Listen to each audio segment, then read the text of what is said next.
E aí, moçada, essa é a parte 2 da semana 1. A gente está falando sobre modernismo em Portugal e eu vou destacar o autor mais importante do modernismo em Portugal, que cai nos vestibulares. Então é bem importante a gente conhecer a obra dele. É o Fernando Pessoa, que vale por 4, né?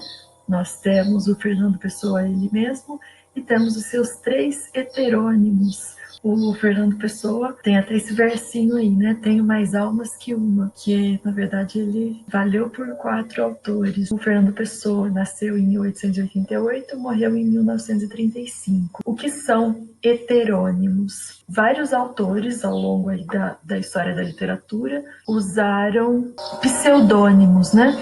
Pseudônimos são como se fosse o próprio autor, só que ele não assina com o nome dele. Então, por exemplo, o Nelson Rodrigues era muito censurado na época que ele escrevia os textos dele, e ele começou a usar o nome Suzanne Flegg para tentar enganar a censura. É pseudônimo, né? Suzanne Flegg era um dos pseudônimos do Nelson Rodrigues, mas era o próprio Nelson Rodrigues que escrevia. A Suzanne Flegg era só para enganar a censura. Vocês estudaram arcadismo, né, no segundo ano. Tomás Antônio Gonzaga tinha um pseudônimo, Dirceu. Lembra do Marília de Dirceu? E ele escreveu os poemas de amor para Marília e ele assinava Dirceu. Dirceu era um pseudônimo do Tomás Antônio Gonzaga. Os heterônimos são diferentes. Os heterônimos do Fernando Pessoa é como se ele tivesse criado alguns personagens. Então, cada um desses heterônimos tem uma personalidade, tem uma profissão, tem uma forma diferente de pensar a vida. Então, é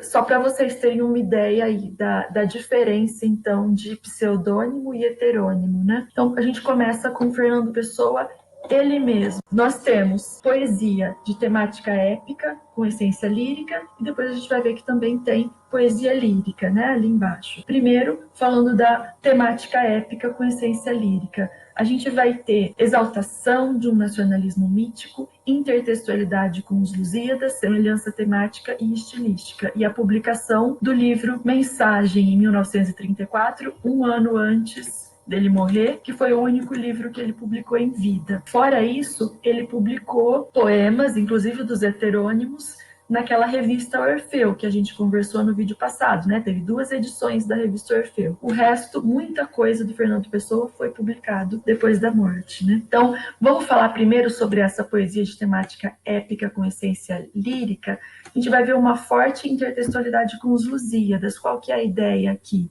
Ele pega os grandes feitos do povo português, por exemplo, as grandes navegações, e ele vai falar isso só que com uma essência lírica, porque ele faz poesia lírica, ele não faz poesia épica, né? O Fernando Pessoa não escreveu nenhuma epopeia.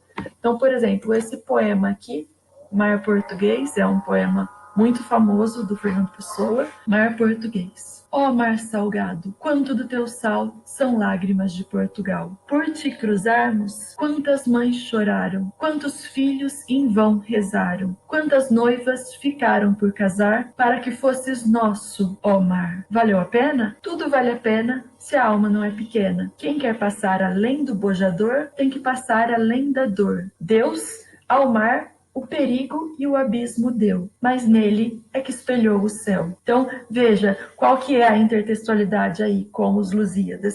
Ele está falando das grandes navegações, do sofrimento daqueles que ficam, né, em Portugal, que o Velho do Restelo fala durante os Lusíadas, né? Que todas essas conquistas têm um preço muito grande para a população local, para as mães, para as noivas, para os filhos órfãos e etc. Você puxa essa temática aí. Na verdade, ele não concorda com o Velho do Restelo, né? Porque o Velho do Restelo acha que as grandes navegações não valem a pena. Para o eu lírico, né, desse poema aqui, elas valem, né? Porque a alma não é pequena, porque passamos além da dor, porque as conquistas foram boas, né, futuramente. Vamos dar uma olhadinha na métrica desse poema? Ó mar salgado, quanto do teu sal. 10. São lágrimas de Portugal. 8. Por te cruzarmos, quantas mães chorar. 10. Quantos filhos em vão rezar. 8, 10, 8, 10, 8. Então, até na métrica, ele dialoga com os Lusíadas, né, do Camões, porque no Camões é sempre decassílabos, né, mas ele inova.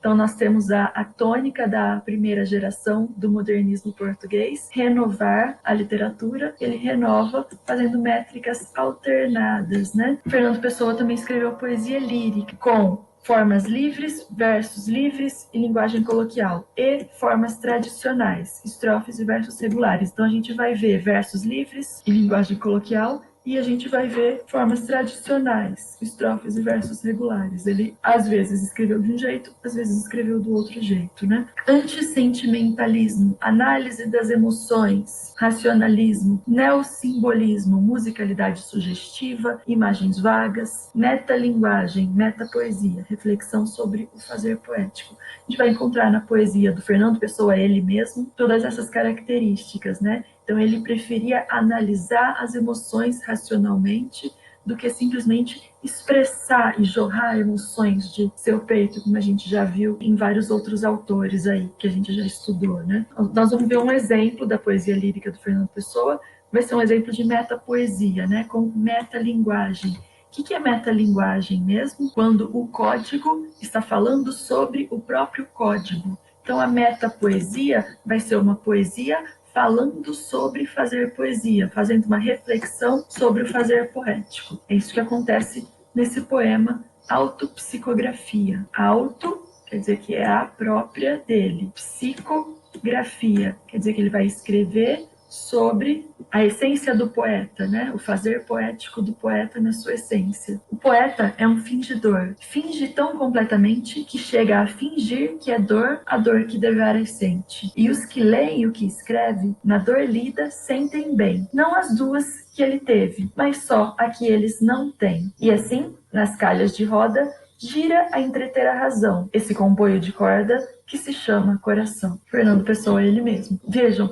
aqui nós temos várias dores. A dor que o poeta sente, a dor que ele escreve, a dor que está no poema. E os que leem o que ele escreve, quer dizer, os leitores, vão, na dor lida, eles vão ler uma dor que está no poema, sentem bem. Não as duas que ele teve, que ele, o poeta, a que o poeta sente e a que o poeta escreveu. O leitor não vai sentir nenhuma dessas duas, mas só a que eles não têm. Ele vai sentir, na verdade, uma dor que não é do próprio leitor, mas que é uma quarta dor que ele está lendo no poema. Vejam, a gente está falando aqui sobre a dor como uma sensação universal, um sentimento universal que está presente em todo mundo. O leitor vai sentir porque ele também tem esse sentimento, mas ele vai sentir o que está no poema, não é a sua própria dor, né? Por isso que a gente tem aí o coração como se ele fosse um brinquedo, né? Um trenzinho de corda. O comboio é um trenzinho, né? Entretendo a razão. Todos esses sentimentos e sensações, na verdade, passam por um processo de reflexão, né? Quando a gente escreve poesia, quando a gente lê poesia. Métrica. A gente estava falando aqui que ele escreveu, às vezes com formas livres e às vezes com formas tradicionais, né? Então a gente vai ver que aqui existe uma métrica. Nós temos estrofes de 4 versos e nós temos versos de 7 sílabas poéticas, né? O poeta é um fingidor, finge tão completamente, que chega a fingir que é dor, a dor que deveras sem. 7 sílabas poéticas em todos os versos do poema, né? Pode conferir. Agora a gente começa a falar então sobre os heterônimos do Fernando Pessoa. A gente está falando aqui então de um processo criativo. Ele criou outras personalidades, outras biografias, outras formas de pensar, né? Um exercício assim,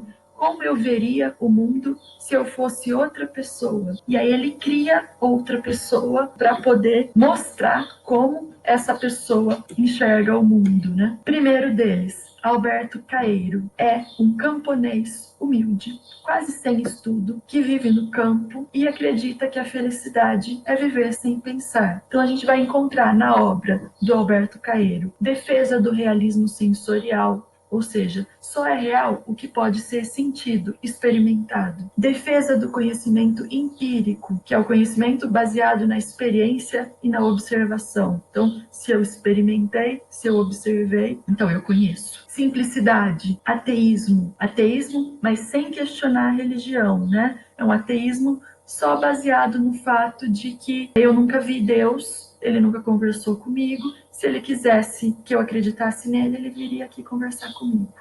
É um ateísmo nessa simplicidade. Nós temos poesia simples, sem virtuosismo poético, como se eu tivesse uma prosa poética. Então aqui eu não tenho métrica, eu não tenho preocupação nenhuma com rima, mas existe poeticidade. Existem jogos de palavras. Vamos ver um excerto, né, um trechinho de um poema bem longo, chamado Guardador de Rebanhos. Sou um guardador de rebanhos. O rebanho é meus pensamentos. E meus pensamentos são todos sensações. Penso com os olhos e com os ouvidos, e com as mãos e com os pés, e com o nariz e a boca. Pensar uma flor é vê-la e cheirá-la, e comer um fruto é saber-lhe o sentido. Então, essa simplicidade aí de conhecer as coisas, né? A gente consegue ver aqui essa valorização do conhecimento empírico, né? Para eu saber o sentido de um fruto, eu preciso comer esse fruto. Então, isso é o conhecimento baseado na experiência e na observação, né? Agora a gente vai ver o Ricardo Reis, que é outro heterônimo do Fernando Pessoa. Ele é um médico de Portugal, latinista, apaixonado pela cultura clássica, que mora no Brasil. Nós vamos ter na obra do Ricardo Reis paganismo greco-latino, mitologia greco-romana, exaltação da cultura clássica, consciência de destino, carpe diem, estoicismo, tudo isso elementos da literatura clássica, da antiguidade clássica. Estilo clássico, poesia culta, elevada, formal. Todas características relacionadas ao latinismo e à cultura clássica, né? Então, a gente vai ter aqui muitas intertextualidades com mitos, a gente vai ter reflexões sobre o carpe diem, que, na verdade, é uma expressão em latim, significa aproveite o dia, né? Nós já falamos sobre essa expressão em outras escolas literárias, por exemplo, no arcadismo, né? Trechinho do Ricardo Reis. Estás só, ninguém o sabe, cala e finge, mas finge sem fingimento. Nada esperes que em ti já não exista. Cada um consigo é triste. Tem sol, se há sol. Ramos, se ramos buscas. Sorte, se a sorte é dada. Veja que é um trechinho sem métrica, embora o Ricardo Reis também escreva poemas com métrica, né? A gente tem aquela opção, aquela liberdade de criação do modernismo, né? Às vezes ele usa métrica e às vezes não. E aqui a gente tem uma reflexão sobre destino, né? Sobre a consciência do destino. Então você tem sorte se a sorte é dada, mas você também tem uma reflexão a respeito disso, né? O carpe diem é aproveitar o dia com responsabilidade. Tem sol se há sol, ramos se ramos buscas. Então alguma coisa você tem se ela existe. Sorte se você tem sorte, sol se você tem sol. Outras coisas você precisa buscar. Você vai ter ramos se você buscar esses ramos. Então existe essa reflexão sobre ir atrás e não ficar esperando as coisas acontecerem, percebe? Ele está dialogando com esses sentidos, né? Sentidos relacionados ao carpe diem e à existência de um destino, né? Nada esperes que em ti já não exista. Então, se existe em você, você está predisposto a isso, você vai buscar por isso, né? É o terceiro e último heterônimo do Fernando Pessoa, Álvaro de Campos. É um engenheiro naval que não exerce a profissão, rebelde e revoltado. Nós temos 3 fases do Álvaro de Campos. Nós temos ele mais jovem, e depois ele adulto. Na primeira fase do Álvaro de Campos, a gente tem decadentismo, nostalgia mórbida, fuga da realidade, neossimbolismo. Lembrando que decadentismo, nostalgia e fuga da realidade são características do simbolismo, então a gente tem agora o neossimbolismo, né? Então vai ter a presença de imagens vagas, sugestivas, quadras decassílabas, quer dizer, estrofes de 4 versos, com versos decassílabos. Na segunda fase do Álvaro de Campos, já adulto. Futurismo, tecnologia moderna, exaltação da máquina, velocidade, energia, euforia com os avanços, versos livres torrenciais, quer dizer, sem pontuação, linguagem coloquial. Vejam que essa questão do futurismo, da exaltação da máquina, é como se fosse uma euforia com as invenções novas. Imaginem uma época em que não existia determinada tecnologia, e essa tecnologia passa a existir, e as pessoas usam isso com euforia, comemorando. Nossa, olha o que a gente tem. Então é essa ideia, né? É você poder acender uma luz, pegar um carro e andar a 50 por hora. Nossa, imagina 50 por hora, quando você tem essa nova possibilidade que não existia antes, né? Então é essa euforia com toda a tecnologia nova, e por conta dessa euforia é que a gente tem esses versos livres torrenciais sem pontuação, para demonstrar essa alegria que não cabe no verso, e aí ele ultrapassa para o verso seguinte, e etc. Terceira fase, a gente volta para o decadentismo da primeira, né? Niilismo, negação absoluta, pessimismo, desânimo, náusea, revolta. E a gente tem versos livres e linguagem coloquial. Um exemplo da primeira fase. Não sou nada, nunca serei nada, não posso querer nada. A partir disso, tenho em mim todos os sonhos do mundo. Então, a gente tem aqui fuga da realidade, né?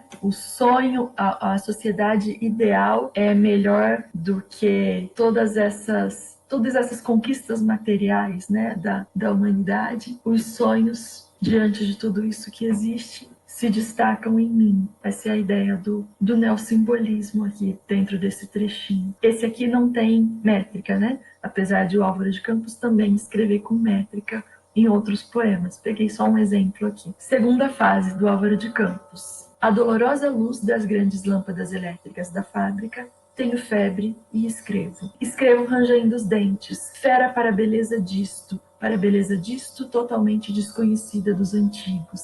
Então, olha, os antigos não conheciam escrever sob a luz das grandes lâmpadas elétricas da fábrica. Escrevo com euforia, né? Ou seja, com febre, rangendo os dentes, fera para a beleza disso tudo, né? E na terceira fase, de novo, o pessimismo, né? E Lisboa revisitada, né? Lisbon revisited.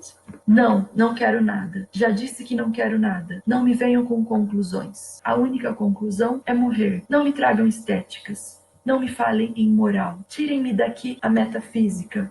Não me apregoem sistemas completos. Não me enfileirem conquistas das ciências. Das ciências, meu Deus, das ciências. Das ciências, das artes, da civilização moderna. Que mal eu fiz aos deuses todos? Se tem a verdade, guardem-na. Então eu peguei esse trechinho desse poema, também não está o poema inteiro aqui, para mostrar para vocês essa questão desse desânimo, né, dessa revolta. Vejam, a gente tem versos livres, né, não existe métrica aqui, só de olhar para o tamanho dos versos você percebe que eles não têm o mesmo número de sílabas poéticas, não tem preocupação com rima e etc. Essa revolta, né, diante da realidade. Primeiro, segundo, né, ele exalta as máquinas, mas ele também percebe na primeira e na terceira fase que isso não é o mais importante, que essa preocupação excessiva com tecnologia faz mal, porque a gente perde o que é mais importante, né? Que é o cuidado um com o outro, que são os nossos sentimentos e etc.